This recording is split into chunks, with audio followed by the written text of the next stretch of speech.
Olá, meu nome é Débora Ribeiro de Almeida. Sou residente de psiquiatria pelo Hospital São Vicente de Paulo, CESDF, e esse vídeo faz parte de uma pesquisa sobre o reconhecimento e o manejo do delírio em crianças e adolescentes criticamente doentes em unidades de terapia intensiva pediátrica.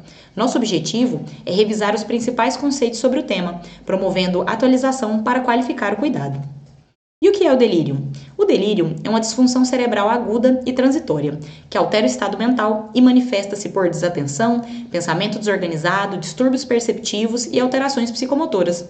Um aspecto central é a flutuação dos sintomas ao longo do dia, com alterações no nível de consciência e do ciclo sono-vigília. Ele pode se apresentar como hiperativo, com agitação, irritabilidade, inquietação, alucinações ou comportamento de oposição. Hipoativo, que é o subtipo mais comum, cursa com apatia, redução da interação, lentidão e sonolência excessiva. E o misto, uma alternância entre estados hipoativos e hiperativos ao longo do dia. As alterações comportamentais e perceptivas podem ser tão pronunciadas que não é incomum que os cuidadores descrevam a criança como irreconhecível, referindo-se a ela como "esse não é o meu filho". Nos fatores de risco, podemos dividir em modificáveis e não modificáveis. Entre os não modificáveis estão os extremos de idade, sobretudo crianças menores de 3 anos, episódio prévio de delírio, comprometimento cognitivo pré-existente, como no caso da deficiência intelectual e do TEA, patologias prévias do sistema nervoso central e uma maior permeabilidade da barreira hematoencefálica. Os modificáveis mais comuns são isolamento social, extremos sensoriais, seja privação ou superestimulação, déficits visuais ou auditivos não corrigidos, imobilidade, uso de dispositivos invasivos como catéteres e sondas, estresse ou mudanças repentinas no ambiente, uso de medicamentos deliriogênicos, má nutrição e desidratação. E por que é importante reconhecer essa entidade clínica? A prevalência do delírio em UTI pediátrica é alta, podendo afetar mais de 60% das crianças hospitalizadas. Está associada a um maior tempo de internação e risco de mortalidade, com o agravante de ser subdiagnosticada em muitas unidades. O subdiagnóstico é explicado devido à não utilização de escalas padronizadas para detecção do delírio, desconhecimento do subtipo hipoativo, dificuldade em avaliar crianças pré-verbais e confusão com outros quadros, como dor, abstinência, intoxicações, reações extrapiramidais induzidas por neurolépticos, status epiléticos não convulsivos, transtorno depressivo maior e catatonia. A sedação inadequada, sobretudo quando excessiva, dificulta a avaliação neurológica e o diagnóstico precoce de complicações agudas.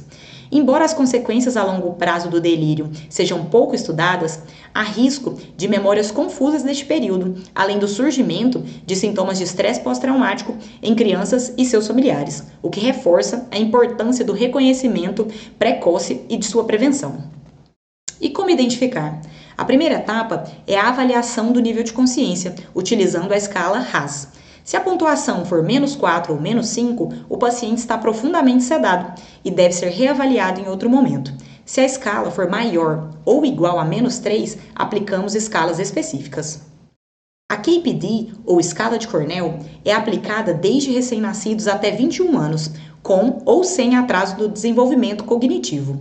Traduzida e validada para o português do Brasil desde 2018, consiste em 8 perguntas, baseadas na observação clínica das últimas 4 horas, pontuando-as de 0 a 4.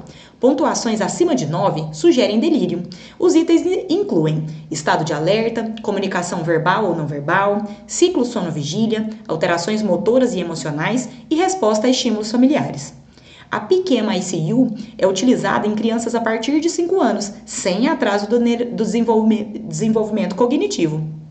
Também traduzida e validada para o Brasil.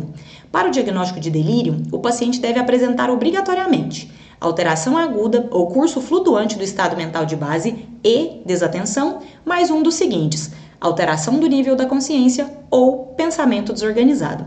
A sua aplicação é feita por meio de perguntas, mas pode ser adaptada com o uso de figuras. A PSCAM-ICU é uma adaptação para crianças pré-escolares, de 6 meses a 5 anos, ainda não disponível em português do Brasil. E a SOS-PD é uma escala combinada para avaliação de abstinência e delírio, podendo ser aplicada em pacientes de 0 a 16 anos com ou sem atraso no desenvolvimento cognitivo. Essas escalas devem ser aplicadas no mínimo 2 vezes por dia, ou conforme indicação clínica. É importante destacar que a escala de coma de Glasgow não é utilizada para rastreio de delírio nessa população. E como prevenir e tratar? As medidas não farmacológicas são a base tanto do tratamento quanto da prevenção.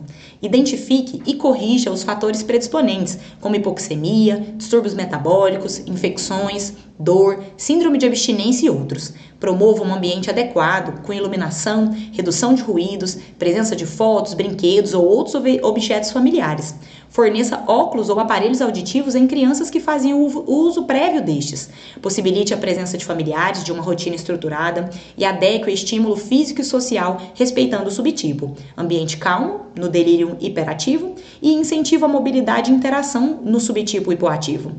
Realize a demarcação clara dos períodos diurno e noturno, pois isso favorece a reorganização do ciclo sono-vigília. Evite medicamentos deliriogênicos, como benzodiazepínicos, sempre que possível, e minimize o uso de dispositivos invasivos ou os retire precocemente, pois o uso prolongado é um fator de risco importante e modificável. Quanto ao tratamento farmacológico, é indicado quando o delírio compromete a segurança ou o conforto do paciente e medidas não farmacológicas falharam. O haloperidol é a principal opção para agitação em crianças menores de 4 anos, podendo ser usado pelas vias oral, intramuscular ou intravenosa, embora a última não esteja aprovada pelo FDA. O ECG prévio é importante e recomendado pelo risco de prolongamento do intervalo QTC. Risperidona é uma opção em maiores de 5 anos, que tenham condições de receber medicamentos pela via oral. Os benzodiazepínicos são reservados para delírio causado especificamente por abstinência de benzodiazepínicos ou álcool. No delírio hipoativo, o foco deve ser o manejo dos fatores precipitantes, além da adoção de medidas não farmacológicas. Os psicoestimulantes, como o metilfenidato, têm evidências controversas na população adulta e não devem ser recomendados em pediatria. Muito obrigada por assistirem esse vídeo até o final. Espero que o conteúdo ajude no cuidado às crianças graves. Convido vocês a retornarem ao formulário para responder ao pós-teste. A colaboração de vocês é muito valiosa para ampliarmos o conhecimento e aprimorarmos o cuidado no delírio pediátrico. Na descrição do vídeo, vocês encontram o link para um drive com as referências utilizadas, além dos documentos completos das escalas e suas instruções de aplicação. Se houver dúvidas, entre em contato comigo por WhatsApp ou por e-mail.